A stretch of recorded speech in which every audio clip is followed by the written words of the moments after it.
Nah, ini berarti mirip-mirip WIRG ya. Habis Betul. lama ada berita dimanfaatin buat taking profit buat yang lama di situ nunggu capek, ada momentum Mm-mm. keluar. Baik, kalian pengen saham apa lagi nih? Ada saham yang diincar atau oh Aces nih? Ada yang ngomong Aces. Boleh. S Hardware itu sekarang dia lagi di dekat-dekat area support. Kemarin supportnya itu kuat nih, jadi dia mantulnya juga bagus. Nah sekarang lagi mulai coba deket-deket support lagi. Kalau ternyata dia bisa mantul lagi, mantulnya bakal kenceng nih. Karena kalau saya lihat di sini, ketika dia menyentuh support, besokannya langsung mantulnya kenceng. Ini juga sama. Meskipun volume jualnya tinggi, turunnya dalam, tapi ketika dekat support dia langsung mantul naik. Nah kalau teman-teman mau coba betting nih, apa namanya? Kita coba masuk S Hardware. Antri aja let's say di angka 660. Ini kan hari ini tutupan 670 ya. Besok antri aja di 660, satu harian kita coba tunggu. Besoknya dia pasti potensi buat rebound. Jadi ketika besok masuk, besok lusanya langsung antri jual aja di harga berapapun. Let's say udah untung 3%, 4%, ya udah langsung taking profit aja gitu. Oke, ada banyak banget yang request Arto. Kenapa nih? Cuan apa? Enggak. Boleh deh Arto, Kak. Arto boleh ya. Arto itu saya nggak suka dari udah dari dulu 3 minggu bahkan saya ngomongin banyak yang nanya juga di live itu Arto gimana, Arto gimana. Secara teknikal tuh pergerakannya masih downtrend. Kemarin waktu di ini nih, waktu di sini dia banyak yang tanya apakah dia potensi golden cross. Tapi kan pada kenyataannya dari MA20 ke MA100-nya tuh dia nggak nyentuh, malah turun makin turun lagi. Nah, ini berarti dari bulan Agustus sampai sekarang tuh dia bergeraknya masih downtrend. Jadi belum ada pembalikan arah. Kalau ternyata ini kan ada support di 7450 nih. Kalau dia makin jebol, let's say dia makin turun, turunnya bisa sampai ke berapa?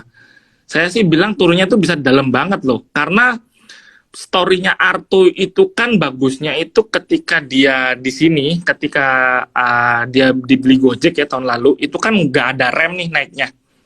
Naik terus, habis itu orang-orang pada spekulasi masuk semua, tapi ketika udah turun, orang-orang di tahun ini udah nggak ngeliatin teknologi. Awal tahun kan mereka banyakkan investor ngeliatinnya electric vehicle ya, dibuangin nih sama Marto, orang-orang udah nggak berminat lagi, kayaknya storynya habis. Dan sekarang pun ketika kemarin orang-orang udah bingung mau trading apa, kayaknya saham teknologi udah murah deh. Jadi ini murni buat trading jangka pendek. Jadi kalau misalnya pergerakannya kayak gini udah nggak menarik lagi. Jadi buat apa kita masuk di Arto? Lebih baik tadi kan saya bilang lebih baik kita masuk terlambat daripada buru-buru. Jadi kalau misalnya terlambat, let's say udah di angka 8.000 tapi gambar candle-nya itu udah naik.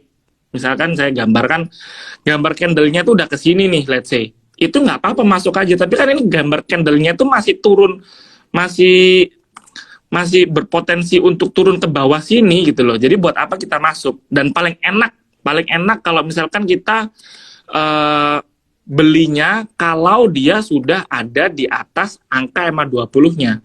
Dan ini kan belum nih. Dan kalau di atas EMA 20-nya pun jangan misalkan let's say 1 hari nih. Misalkan besok hijau nih, hijau naik segini nih. Saya coba gambar dikit. Hijau naik segini, seret. Berarti kan ini udah nembus EMA 20-nya. Tapi kan baru 1 hari, jangan langsung beranggapan bahwa oh ini udah di atas EMA 20, kita langsung beli. Kalau saham kayak gini masuknya itu kalau misalkan udah let's say udah 3 hari atau 4 hari kayak gini nih. Ini kan udah 3 hari menyinggung EMA 20-nya. Kelihatan nggak saya gedein dikit ya. Nah, di sini nih, dia udah beberapa hari menyentuh EMA 20 dan ketika dia udah ada di atasnya baru teman-teman boleh masuk. Di sini nih. Nah, ketika udah di atas EMA 20-nya, masuk itu di harga berapapun pasti benar karena dia pasti bakal gerak naik. Kalau ini kan dia masih di bawah EMA 20-nya. Kalaupun dia nembus lebih baik kita tunggu dulu sampai kayak grafiknya sampai gambarnya yang kayak ini nih. Ketika dia udah naik, nah baru masuk. Kan telat nggak apa-apa, telat misalkan 2 hari, 3 hari, tapi udah konfirmasi bergerak uptrend. Kalau ini kan masih bergerak downtrend, ngapain kita spekulasi masuk gitu. Nah, dapat ilmu ya teman-teman semuanya. ADMR sudah dibahas tadi. Ada yang apa lagi nih mau dibahas nih teman-teman? Tadi kayaknya lumayan banyak yang nanya eh, saham-saham Bakri Group ya. Baik, dan juga saham-saham dari grup MNC kita bahas satu-satu. BHIT kayaknya bener nggak? Ada banyak yang nyangkut nggak BHIT? Masuk di 80-an. Bahit pasti banyak yang nyangkut sih, saya yakin sih, karena orang-orang dari kemarin tuh kebanyakan investor retail, teman-teman retail itu pada nyari saham yang kira-kira bakal kayak Bumi itu yang mana ya gitu, karena pasti udah pada ketinggalan sama Bumi bakal. Nah ini kalau misalnya kita lihat dari technical di sini nih, saya agak gede dikit, dia ada, kalau teman-teman belajar technical yang doji. Nah, ini tuh ada namanya doji, itu adalah ketika harga opening sama dengan harga closing tapi sempat naik turun dulu. Yang ini nih. Di tanggal 8 September itu kan ada gambar kayak cross gini ya, kayak salib gini. Itu tuh potensi pembalikan arah dimanapun. Kalau misalkan dia uptrend, ada pattern ini, ada candle ini, dia pasti turun. Dan begitu pula sebaliknya, kalau misalkan lagi turun, ada candle ini, dia potensi berbalik arah. Ini, dia itu sekarang udah berbalik arah, jadi dia bakal turun. Kalau misalkan mau nampung, atau misalkan tadi dibilang udah nyangkut di atas angka 80, lebih baik sih nampung aja. Tapi nampungnya di mana? Apakah di 74? Saya sih lebih baik enaknya nampungnya itu di bawah 74. Jadi let's say di 70 sampai 73, 72, 73 itu masih oke. 74 itu udah harga maksimumnya lah. Jadi kalau misalkan mau nampung di 75, 76, saya sih menurut saya agak kemahalan, lebih baik kita diskon dikit di range harga 70 sampai 74 maksud saya gitu. Oke, banyak yang nanya ESA dari tadi ya. Ada apa dengan ESA? Kayaknya kemarin saya lihat Mas Aji IG Live juga ditanya soal ESA. ESA saya suka. ESA itu pelan tapi pasti nih. Yang dinamakan saham pelan tapi pasti naik itu ESA. Kenapa? Karena dia itu dari akhir bulan Juli dia ini kan ngebentuk low. Dia ngebentuk higher low. Ketika dia turun di sini ngebentuk higher low lagi, di sini ngebentuk higher low lagi. Sini sekarang nih potensi ngebentuk higher low. Dan menariknya bedanya ESA sama tadi Bumi ya. Ketika Bumi itu kan dia nggak pernah mau ngedeketin MA20-nya untuk dia rebound. Sedangkan ESA kebalik. ESA ini harus nyentuh MA20-nya dulu baru dia bisa berpotensi rebound. Atau bahkan harus di bawahnya MA20-nya dulu. Jadi teman-teman kalau misalkan mau coba tradingin saham, mungkin dengan indikator yang sama, tapi penggunaannya itu bisa berbeda tergantung dari karakteristik tiap sahamnya tadi. Kalau tadi Bumi kan sebelum mendekati MA20 dia udah rebound, tapi kalau ESA ini dia harus di bawahnya dulu MA20 baru rebound. Ini juga sama, di bawah MA20 baru rebound, dan ini sekarang lagi di garis MA20 nih. Nah kalau mau masuk mending di angka ini aja, 1120, 1115, di bawahnya MA20 dia baru bisa berpotensi untuk rebound gitu. Dan kalau misalkan di hold untuk jangka panjang pun, karena dia jangka menengahnya dari bulan Agustus dia masih bergerak uptrend, nggak apa-apa, masuk aja. Walaupun uptrendnya pelan banget ya. Ini mungkin orang-orang nggak bakal berasa sih kalau misalkan ngeholdnya nggak sabaran kayak gitu. Nah, harus sabar ya. Katanya pelan-pelan tapi uptrend itu. Harum, kenapa banyak yang nanya Harum? Mari kita bahas. Harum karena minyak batu bara memang lagi naik, dan Harum itu juga salah satu saham batu bara yang saya suka selain Adaro ya, karena Adaro udah terlampau tinggi. Harum ini berpotensi untuk masih bergerak naik, dan kalau misalkan teman-teman lihat 2 hari terakhir volume belinya juga tinggi nih. Kalau misalkan kita lihat nih secara historis, ketika ada volume beli tinggi, besokannya itu dia masih tetap naik, walaupun nggak sekenceng di hari di mana volume belinya tinggi ya, tapi dia masih tetap bergerak naik. Di sini juga sama nih. Jadi kalau misalkan hari ini naik, udah 2 hari volume belinya tinggi, kalau misalkan teman-teman baru belum masuk, nggak apa-apa, masuk aja. Dan kebetulan juga dia baru aja nge-break resisten. di angka 1945 kayak gitu. Jadi ya let's say target jangka pendeknya sampai ke angka 2100 lah. Karena di 2100 itu dia ada gap nih di sini. Jadi kalau misalkan ngelihat dari gapnya, mungkin let's say bisa ditutup dalam kurun waktu dekat sih kalau ngelihat dari pattern jangka pendeknya. Oke, menarik nih. Thank you yang udah nanya Harum. Ada yang Goto nggak teman-teman? Tadi ada yang Good. Goto nanya kayak gitu. Gue tuh boleh. Tadi kan sempat ngebahas teknikalnya saham-saham digital dikit ya, saham-saham teknologi. Nah, Goto Iya. bagaimana? Goto sih saya bilang ini agak rawan sih. Kalau misalkan teman-teman mau spekulasi masuk boleh. Tadi kan saya sempat bahas ya bahwa kalau ada candle kayak gini nih, ini kan namanya doji, itu berpotensi berbalik arah. Tapi masalahnya Goto ini pattern dojinya ini itu di bawahnya harga supportnya. Jadi kan ada potensi ke break. Nah, ini kalau misalkan teman-teman yang berani mati ibaratnya, kalau misalkan besok mau masuk langsung hajar kanan sih, ya silahkan monggo-monggo aja dengan ekspektasi kalau dia naik itu bisa cepat nih baliknya. Let's say ke angka 300 itu bisa cepat. Tapi kalau ternyata turun, teman-teman harus langsung berani cut loss nih. Let's say udah turun 1% nih dari harga ini kan tutupan 272. Let's say udah di angka 268 gitu, harus langsung di cut loss. Karena kalau dia turun itu turunnya bisa dalam banget. Karena ini nggak ada rem nih. Kalau turun tuh dia bisa sampai ke angka di bawah 200, 190, 186 kayak gitu. Iya. Jadi ini bener-bener spek buy banget ya teman-teman. Mungkin mending nyari yang udah jelas aja kali ya Kak ya, bener gak sih? Betul.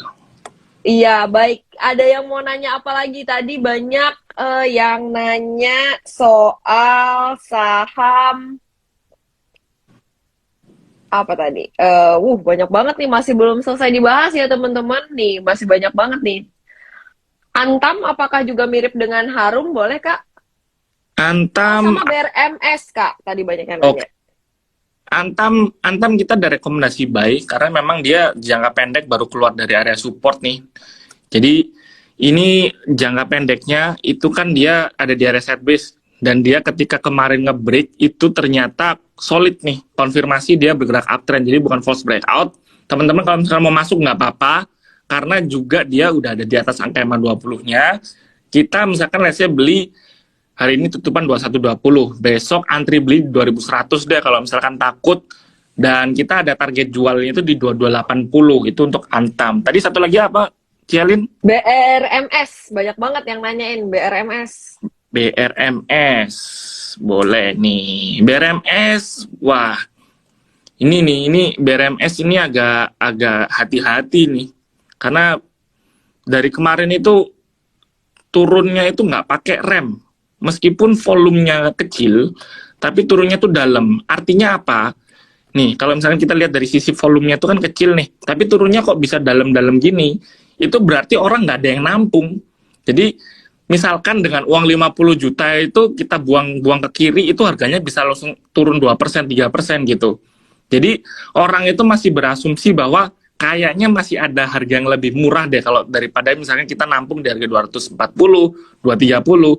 Nah, ini 220 bisa dikatakan harga yang kuat, harga yang logis lah. Karena ini support kuatnya ya, dia udah dari bulan udah dari bulan Juli dia nggak pernah nembus angka 220. Kalaupun nembus dia langsung rebound. Nah, ini kan hari ini tutupan di 222. Nah, kalau teman-teman mau masuk di 220, menurut saya masih boleh sih, gitu. Oke, kita tinggal 3 menit lagi. Coba kalian mau saham apa nih buat penutup? Kalau nggak Cialin aja nih, Cialin lagi pegang apa nih? Kita coba bedah. Aku lagi pegang. Buset lupa ya. Oh, aku pegang IATA. Oh, Yata. Yata. Oh, bagus dong. Lagi naik. Bagus nih, IATA patternnya juga juga oke karena dia baru aja keluar area service jangka panjangnya ya. Ini IATA itu setelah dia di semester 1 kemarin kayaknya gak ada rem, langsung sideways, habis itu dia naik. Menurut saya karena sideways-nya udah lama dan turunnya pun juga kayak nggak ada rem gini, dia kalaupun naiknya nggak bakal secepat ini. Tapi dia pelan tapi pasti sih kalau saya bilang IATA ini. Dan kalau teman-teman belum masuk pun juga nggak apa-apa karena dia udah konfirmasi udah ada di atas area sideways-nya. Jadi mungkin ditetapkan batas stop loss-nya kalau misalkan turun di bawah 170 lebih baik stop loss dulu. Kita buyback lagi di 133 karena memang ini kan lagi deket-deket area supportnya ya 170, jadi ya nggak ada salahnya buat kita nyiapin cushion lah atau bantalan biar nggak rugi-rugi banget gitu. Oke, wah makasih banget Kak Aji, teman-teman semuanya. Ada lebih dari dua lusin emiten kali belum sempat kita bahas. Kayaknya memang waktunya terbatas ya, cuma 1 jam nih kita IG live-nya ya Kak Aji. Makasih Iya. banyak untuk ulasannya. Jadi tadi kita sekalian belajar juga soal teknikal ya, soal volume, gimana ngebaca candle, pattern juga. Nanti buat pelajaran kita ke depannya kita bisa pelan-pelan belajar analisa dan mudah-mudahan kita bisa jadi semakin confident kayak gitu ya Kak Aji seiring dengan sering ngeliatin live dari Kak Aji. Mungkin ada closing statement dari Kak Aji nih. Oke, mungkin dikit aja ya. Waduh, ini langsung mati nih.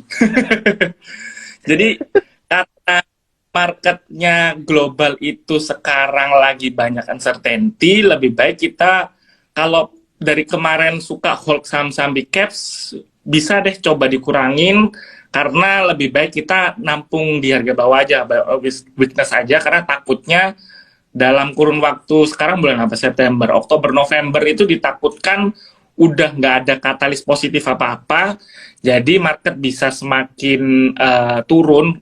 Kan indeks kita itu tertinggi 7.300, ada support di 7.100, let's say mungkin bisa balik ke 7.100, kalau pesimis bisa sampai ke bawah 7.000 bahkan. Jadi kalau misalkan buat ngehold atau mau cari saham yang berpotensi naik, menurut saya sekarang agak susah, jadi lebih enak buat trading aja, trading jangka pendek, jangan sampai nyangkut karena momen pembalikan arahnya ini bisa bisa saya bilang bisa cukup cepat sih, karena dari kemarin itu investor retail kayaknya meskipun secara kuantitas sudah mulai mengecil, tapi yang sekarang ini lagi trading itu udah garis keras semua nih, mereka pada trader semua. Jadi kalau misalkan nanti marketnya udah rebound, jangan sampai telat masuk karena cuman gara-gara kita nyangkut doang kayak gitu.